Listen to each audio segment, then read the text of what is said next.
Regarde, très, très important. On va aller dans cryptocurrency et on va aller dans historique des snapshots. Historique.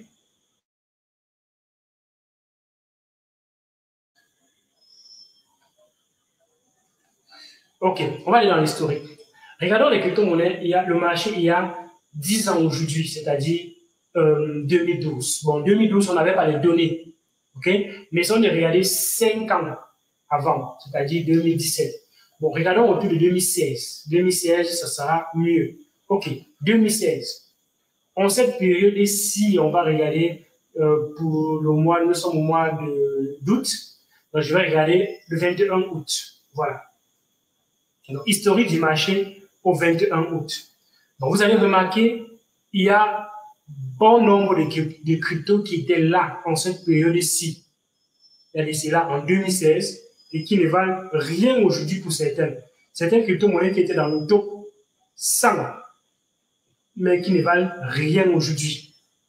On va regarder, par exemple, une crypto-monnaie comme celle-ci.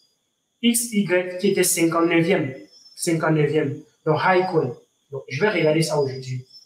Qu'est-ce que ça vaut aujourd'hui? Donc, Highcoin. C'est ici. OK. Elle a aujourd'hui 1494. 1494. Elle est à 0,302. Et à cette époque, elle valait combien cette crypto-monnaie? Elle était à 0,027. Donc, on a perdu 2 zéros déjà, donc divisé par 100 environ. Or, c'était une crypto-monnaie qui était bien évidemment dans le top 50, dans le top 100. Elle était dans le top 100. Donc, s'il y a de cela 6 ans, quelqu'un se disait, bon, en fait, je vais accumuler ces crypto-monnaies simplement sur 10 ans. Vous voyez comment cette personne serait aujourd'hui. Vous voyez ce qui se serait passé dans le portefeuille de cette personne aujourd'hui.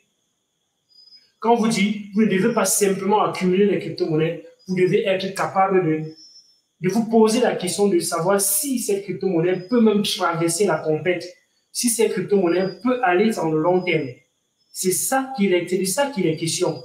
Il n'est pas simplement question d'avoir la crypto-monnaie. Tout ce qui est crypto-monnaie n'est pas forcément intéressant. Je le répète encore. Tout ce qui est crypto-monnaie n'est pas simplement intéressant. Il y a certaines personnes qui ont les crypto-monnaies dans leur portefeuille. Ils sont tellement fiers d'avoir simplement la crypto-monnaie dans leur portefeuille. Ils ne se posent pas la question de savoir quelle est la qualité des crypto-monnaies que j'ai dans mon portefeuille.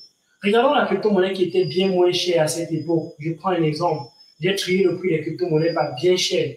Regardons par exemple ici Zorom, qui était une crypto-monnaie qui était dans le top 200 et qui valait quelque chose comme 697 $. Donc, c'était même plus cher que le Bitcoin.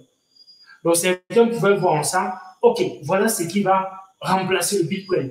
Par exemple, les gens pouvaient voir, il y a certaines personnes qui se disent ça. OK? Donc, regardons Zorom aujourd'hui. Combien ça vaut?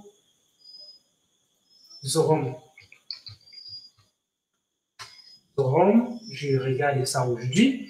1286.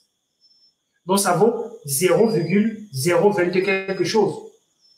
Donc, quelqu'un qui l'avait acheté à 697 $ et qui a gardé simplement ça en disant, OK, la capitalisation est très, très faible parce que c'était à 169e position. Donc, c'était encore une capitalisation très faible. Il disait, OK, je vais garder ça. C'est sûr que dans 10 ans, ça va monter en capitalisation et ça va même dépasser le Bitcoin, mais ça va revenir dans le top 100, ça va ainsi de suite. Donc, il a fait ça, il a gardé, il a acheté à 697, il a gardé jusqu'aujourd'hui et ça vaut combien aujourd'hui? 0,022. Oui. Prenons la crypto-monnaie qui coûtait moins cher à cette époque-là, parce qu'il y a plusieurs personnes qui font justement comme ça. Ils arrivent et disent non, la crypto-monnaie, c'est là bien trop cher par rapport au Bitcoin. Donc, je veux quelque chose qui est encore moins cher. Donc, regardons voir ceux qui avaient les crypto-monnaies les moins chères. Voilà une crypto-monnaie qui était dans le top 100. Infinite Coin était dans le top 100. Moins cher, 0,000 quelque chose. OK. Certains étaient en train de penser dans leur cerveau, OK. Regardons voir si ça brûle un peu tous ces zéros-là et que ça arrive un jour à $1, ça va me rendre millionnaire. Waouh, ça me fait environ $100 000 dans 10 ans. Donc, regardons un peu Infinite Coin. Je ne connais pas ce projet, c'est crypto. Donc, vous voyez vous-même que je fais au hasard comme ça. OK. OK, Infinite Coin. Voici ça ici. OK. C'est 1100 quelque chose de position. Et c'est à 0,402. Donc, pour quelqu'un qui a gardé ça, c'est passé de 0,504 à 0,40. Donc, ça a quand même pris de la valeur. Ça a quand même fait fois, bon, pas fois 10, ça fait moins de fois 10, ça fait quelque chose de fois 5, comme ça. Fois 5. Oui, fois 5.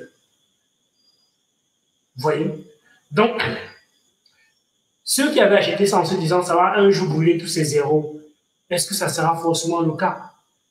Vous devez se poser la question. Donc, ce n'est pas parce qu'une crypto-monnaie est moins chère qu'elle est forcément intéressante par rapport à une crypto-monnaie qui est plus chère.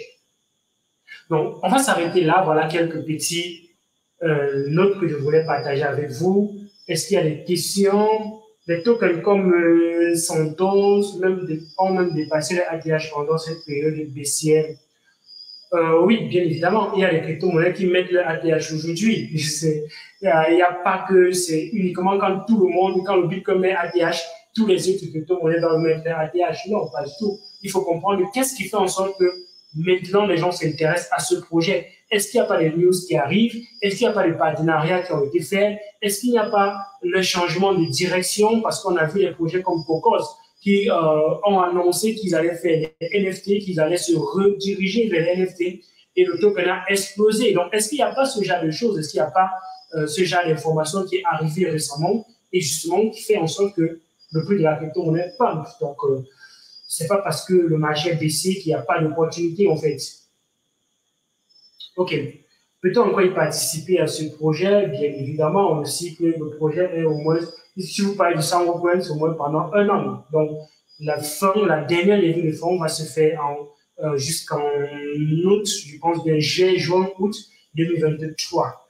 Samuel Avis, selon toi, le DCA en cette période était la meilleure stratégie pour adopter pour le long terme? Bien évidemment, quand on est dans une période comme celle-ci, même en bear market comme en bull market, le DCA est intéressant. Ça vous permet déjà d'acheter des petites quantités maintenant. Si ça baisse, vous rachetez. Si ça remonte un peu, vous rachetez. Ainsi de suite. Le DCA, c'est intéressant. C'est une stratégie qu'on peut appliquer peu importe le marché, que ce soit dans le bull market, que ce soit dans le bear market, la stratégie reste valide.